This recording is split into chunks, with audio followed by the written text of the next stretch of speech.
is really, really important. I think they're crucial. I think film is important because, first of all, it's probably one or two most popular art forms in terms of like pop culture. Social media and all of that technology stuff is really important, but particularly film, TV, and in any small or large screens. It really helps document the culture. Film reflects culture in a kind of linear sort of way. That what's going on in the culture, what's going on in society at a given time often reflects what movies are about. It's a huge industry. It's getting bigger every single year. And a lot of people, you know, if I think about my own students, my friends, a lot of people's ideas about life are based on a film they watched, right? Now they know a film is fictional, right? But because a film is portraying itself as reality, right? And when you go into a movie theater, you're almost like lost in that film's alternate reality. It can be really powerful for creating these stereotypes in people's minds. An obvious example would be a movie like A Raisin in the Sun. I was thinking of an African-American movie. This was a film about what it's like to have high aspirations. It was really powerful because, again, it was one of the first times that a black family was shown to white America at a time when, again, many white people did not know any black people, right? There was segregation was even worse than it is now. To succeed in life, but not have the means to do so because of color. And so when Sidney Poitier came out with that movie, and you saw a black family living in Chicago, going through those kinds of struggles and striving for a better life, it kind of, for the first time for many white Americans, I think, probably showed them that black people are more than just a stereotype, and they do have the same family issues that, say, a white family does, or any family. This was a movie that was made in the 50s, and it reflected that tension that people feel between wanting to succeed and being unable to succeed in ways I think that films haven't shown, never, prior to that, did not show very well. And in seeing that movie, you learn a great deal about certainly the relationship of culture and African American experience in the United States to film, and how film reflects that experience. I think they're so part of our culture, they're so ingrained in who we are, that we've got to be aware of what they're doing, of the type of stereotypes that they're reproducing.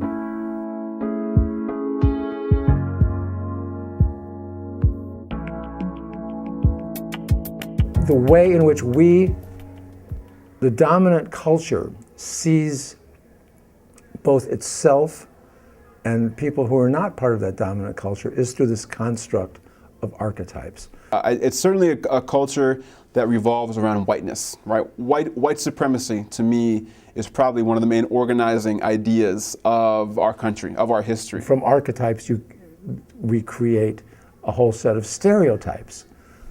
A set of limited numbers of archetypes, I think, for African Americans as they appear in films. We now increasingly see African American males playing these feminized roles in comedies or in some weird aberration of genre. Dave Chappelle commented on this. When I connect dots that maybe shouldn't be connected, I don't know. But certain dots, like when I see that they put every black man in the movies in a dress at some point in their career, I'll be connecting them down like, wow, all these brothers gotta wear a dress. Thinking about it. All the comics that I've seen, man, you know, strong brothers, why they be putting us in these dresses? So it's like, so you gotta take a stand. But his point was, why is it that to be successful, you have to put on a dress if you're a black comedian, black male comedian? What is funny about that? So let's talk about Tyler Perry's films. Tyler Perry has been criticized for presenting stereotypical images that emasculates black men, but he just kind of strips the commentary by him playing in drag. That's a comment on black men in society, saying that they are all like that. How many films have we watched that the dominant African American character is a sports figure? You're a white person or a non-black person, let's say, and you don't know any black people. Maybe the only black people you know are Kobe Bryant or LeBron, or right, you know. So you've only seen black people in that light as an athlete. I think, well, let's just back up for a second. One thing, the NBA, for example, is mostly black, right? The NFL, is majority black. How many have we watched where the dominant character is a gangbanger? The gangbangers, they came out of the original concept of black men once they moved from the South to the North, where they were under some kind of white control. When they came north, they were like wild and free, and they could do everything they wanted. Their weapon of choice was a switchblade. But these caricatures were created because white people had to justify why they were mistreating black people, why they wanted to lynch black people. So all of those characteristics are still going on, where you see people like, he was intimidating me, he was scary to me, I saw him reach for his gun, so therefore I'm going to kill him. Then he has these other characters that are also considered to be buffoons. I think the buffoon piece comes from history, and then also comes from, again, like the thing with being a thug or an athlete, the ideas that maybe filmmaker feels like it might make a white person uncomfortable. You have them loudly speaking and making horrendous comical, some funny, some not so funny, presentations of black people. On some level it's funny, right? I mean, when Kevin Hart acts a fool on stage, it's funny, right? There is that.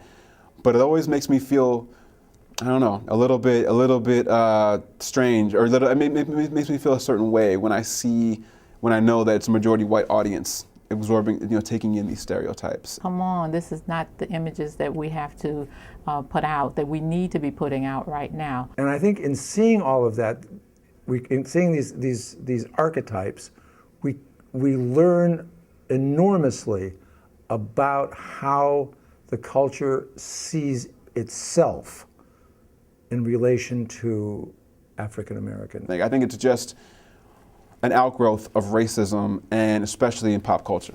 If those are the only images of black men out there, then that's a problem. That is a real problem.